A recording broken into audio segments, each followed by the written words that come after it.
high call series. Okay. So Abdul Kalam's father, Jainuddin, was a boat owner and his mother was a housewife, right? And his family was a poor family. There were a lot of members in his family. Okay, it was a poor family, and the only earning member in his family was his father from the boat. So, right from a small age, he used to do some works, which includes his one of his cousin was a newspaper distributor. So he used to help his cousin working as a newspaper boy or picking the newspapers and all, right? So he used to help his cousin. Then he used to do some petty jobs also so that he too can earn some money. He was not a bright student. He was not the topper of the school. He was just an average, above average student. But he was very hardworking. He was very hardworking. So hardworking that he spent hours and hours studying subjects. Maths and physics were his favorite subjects. So that was his childhood. His father was a boat owner. His mother was a housewife. There were so many members in his family. His father was the only earning member in his family. And he too used to do some petty jobs like distributing the papers and newspapers and all to earn some money from a very young stage itself. Okay. So there was a school called Rameshwaram Elementary School, a government school. Elementary school means what? Yes, primary school or the basic school. Okay. So at this island of Rameshwaram, there was an elementary school, and he had his basic education there. After completing his schooling, he actually wanted to go out to the mainland, means leave Rameshwaram, come to the mainland of India, continue his education. But his family was not that rich, isn't it, to come to fund more for his education and all. But still, he was so studious, right? So after completing his education, he joined St. Joseph's College. In which college did he join? St. Joseph's College in Tiruchirappalli.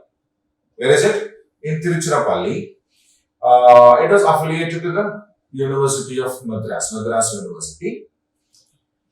So he continued his education in this college of St. Joseph's College in Tiruchirappalli, affiliated means what? Yes, which it comes under. Okay, so for this college and all, the syllabus, exam and everything is prepared and conducted by this university.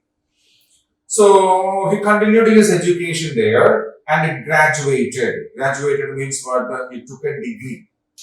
He took a degree in physics in the year 1954. So he continued his education there, and in the year 1954, he got graduated in physics, means he completed his degree in physics. Then he moved on to Chennai in 1955. Okay, so he completed his graduation 1954. He completed his graduation, and in 1955 he moved to Chennai to study aerospace engineering. So what do you mean by aerospace engineering? Yes, aerospace engineering is a subject which deals with designing, manufacturing, improving aeroplanes and rockets. Space vehicles are there, no? The vehicles that the astronauts used to go to the space. Okay. So aerospace engineering is a branch of engineering which deals with designing. Designing means what? Yes, to draw the designs, check with the specifications, the structure, the shape and all. Right? Then making them, checking them, bringing in more improvisations and all. Okay? Of aeroplanes, rockets, space vehicles, space shuttle, we simply call them.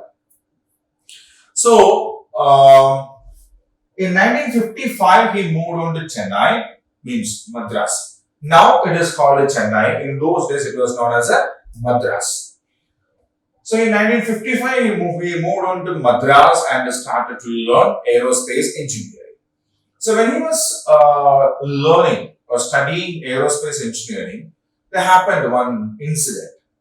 So the dean means what? Dean means whom? The head of the institution over there. Okay. So he was not happy with the project, an assignment. Okay, we have assignments, no? Project works, yes. So the dean gave the students in his class, Abdul Kalam's class, a project. Okay, Abdul Kalam did the project, submitted it, but this particular person, the dean of that particular institution, the head of the institution, he was not happy with the work. He felt that Abdul Kalam can do it better. The same time, he was angry also because he didn't do that better. Okay, so he called Abdul Kalam and said, "You should complete this project and submit to me within 2 days." Okay, it was a big project, quite difficult to complete in a 2 days time. But Abdul Kalam said, "Yes, sir." He submitted also. 2 days he worked so hard that he completed the project, and the dean was surprised. Is it possible? He came from such kind of a background. He knows very well that working hard is the only way by which we can achieve success in life. Okay, so he worked hard for 2 days, completed the task, and gave the project, submitted the project to the dean. The dean was surprised. Okay, so it went on like that, and he graduated in aerospace engineering from Madras Institute of Technology.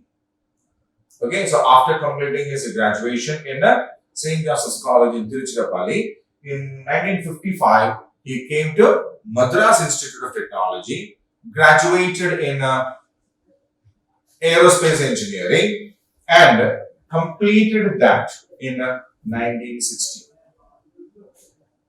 Okay, he completed that in 1960. After completing his graduation in aerospace engineering in the year 1960, he worked as an aerospace engineer at DRDO. DRDO means Defense Research and Development Organization. Okay, so DRDO is a government organization who conducts extensive researches, who make new vehicles, new weapons, and all for the defense. Defense means what? Is Army, Navy, and Air Force. Okay, so Army, Navy, and Air Force are what we call as a defense, and DRDO actually develops new missiles, new rockets, new warplanes, and all. Okay, so warplanes, missiles, rockets. So he worked as an aerospace engineer at a DRDO, and then he shifted to ISRO. What is that? Indian Space Research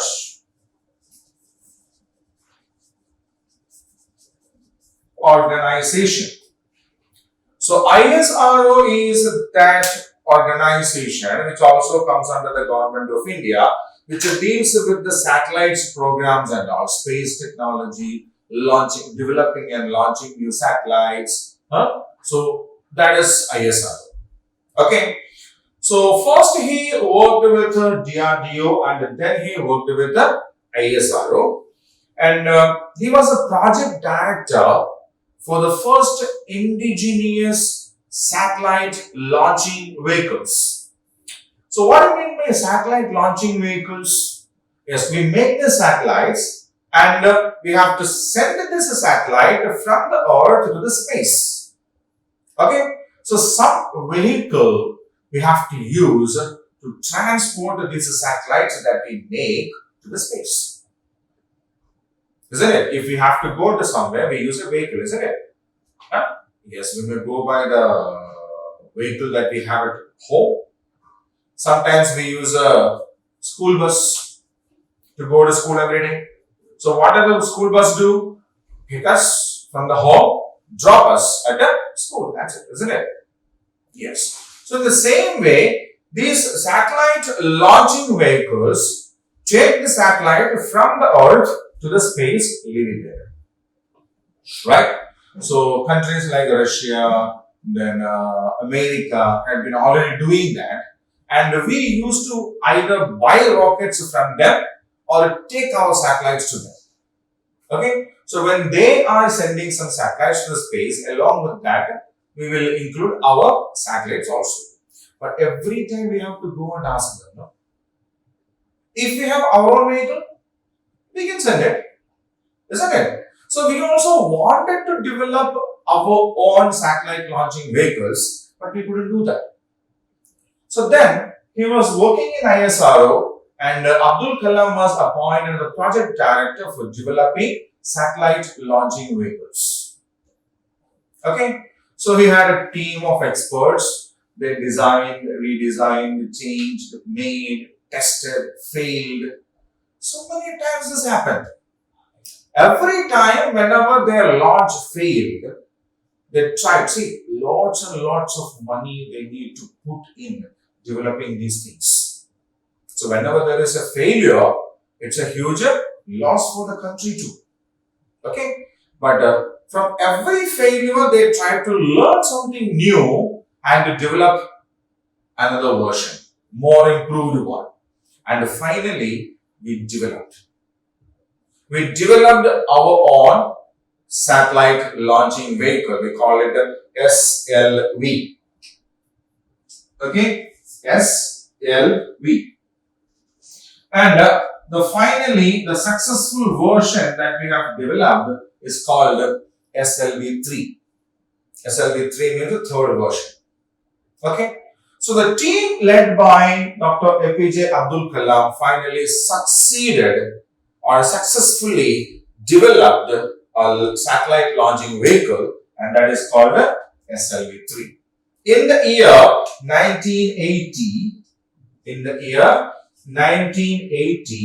we had launched our own satellite named Rohini using our own satellite launching vehicle successfully into the space. Okay, so he with his team has successfully developed satellite launching vehicle, the third version of it, the final one, and using that we have successfully launched and placed an indigenously made satellite, our own satellite, right, in the space. In this process, he also developed so many missiles like Agni, like Prithvi. Okay, so many missiles are basically used in wars. Okay, so army use different kinds of missiles. So that is used from land to land. Okay, so our army is here, our enemy army will be there. From here to there, we need to launch missiles. So they are land to land missiles. If they use any aeroplanes, then land to air missiles have to be used. And if we are in the coastal region, then land to water missiles also we need. No, we still need more. From aeroplanes, we should be able to launch missiles. Isn't it? Either to air or air to land. Again, from ships, from ship to ship, water to water, ship to land, water to land, into air. So many varieties of missiles were developed in a DRDO and ISRO when Abdul Kalam was working in either of them. Okay, so he was behind, or he was the person behind India developing a large number of different types of missiles. So, as he was behind these missile projects of India, he is known as the Missile Man of India. So, why is Abdul Kalam known as the Missile Man of India? Abdul Kalam is known as the Missile Man of India because he was the person behind India developing a large number of missiles. Okay, so he was known as the Missile Man of India. Now, he also played an important role in a nuclear test. You know, nuclear bombs are there. Okay, it's a very powerful weapon and it's very dangerous also. Okay, during the Second World War, America used two nuclear bombs. One was called Little Boy, the other was called Fat Boy. They are the names of the bombs, okay? Little Boy and Fat Boy, to defeat Japan. So they dropped these bombs on the cities of Hiroshima and Nagasaki. What happened was a very flourishing city of Hiroshima and Nagasaki, the cities, they became what we call barren lands. People, animals, trees, insects, everything was killed. So that actually shocked the world when America used these two bombs on Japan, and when we saw the amount of destruction these bombs can do, we were shocked. And then we have even decided, the world countries have decided that we should not develop such kinds of bombs.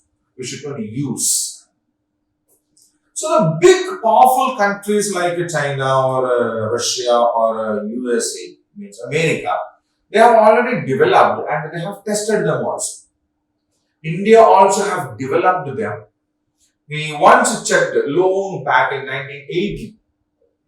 We first checked one nuclear bomb in a region called Pokhran in Rajasthan. It's a desert area, there won't be any people there. After that, India tried its second nuclear bomb experiment. Okay, nuclear test. We call it nuclear test. So the second nuclear test that India did was in 1998. That is known as Pokhran 2.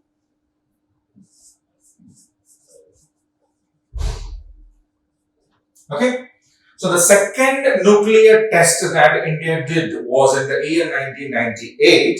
The same place, Pokhran, which is named as the test is named as Pokhran 2. Dr. Abdul Kalam was a major person in making that test possible and successful. Right? So he had not only developed the satellite launching vehicles for India. In addition to that, he had also made a lot of missiles for the Indian Army, Indian defense systems, and successfully tested the nuclear bomb for the second time at Pokhran. Right? Now, he had been working there. It's a government position, so he got retired. After retirement, he worked as an advisor for the Defense Department of India. Advisor means what? Yes, whenever there is a problem, how the situation has to be handled. Okay, so those kinds of advices were given by him. At the same time, he also worked as a lecturer, as a teacher in very many colleges, universities around India. All throughout India. He used to go to the colleges and he used to take classes for the students. Right? So he was very famous, and in the year 2002, he was elected as the President of India. He was elected as the 11th President of India. Okay, he was elected as the 11th President of India. Then um, he was also the Chancellor, the head of the department or something like that we can say, of Indian Institute of Space and Technology, Space Science and Technology, IISST, Indian Institute of Space Science and Technology. Uh, he was very much interested in teaching. Whatever he knows, his experience, his learnings, he always wanted to share those things with the children, and he always demanded children should be allowed to think differently. Let us make them think and learn, right? It should not be like the teacher said so that should be. No, we have to think. We have to do some experiments also, and then we have to come to our own conclusions. Okay, so uh, he was a very, very, very great teacher. He loved to go to schools. Usually, science fairs and all these kinds of things will be there. No, yes, he always wished to go there to interact with the children. So, when they interact with the children, the students, they can ask different kinds of doubts. He can ask his doubts also. So his session, the children, the students of schools, colleges, universities loved very much.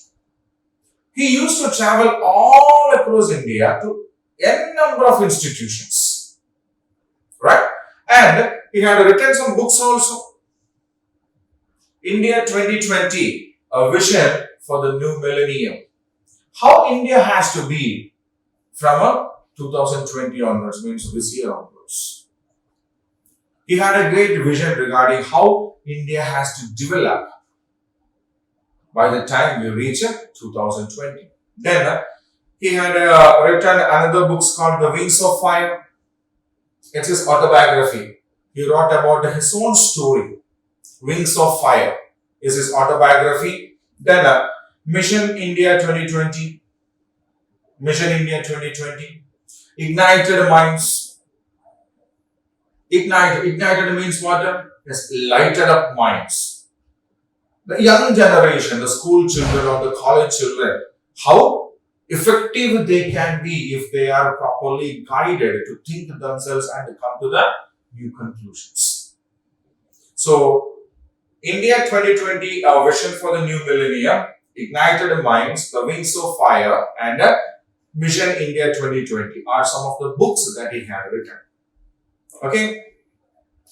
At the age of 83, on 27th July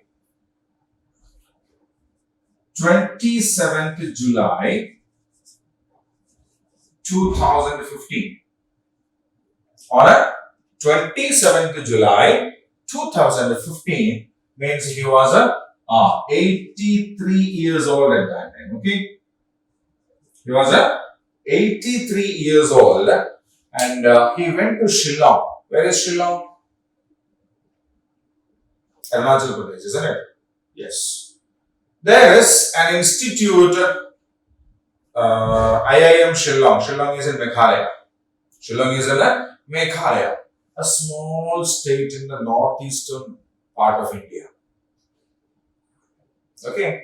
So he went to IIM, Indian Institute of Management. Indian Institute of Management, that is located in Shillong. He went there to give a speech to the students. He wanted to take some class, okay, for the students. And as he was speaking to the students, he suffered a heart attack. He collapsed on the stage.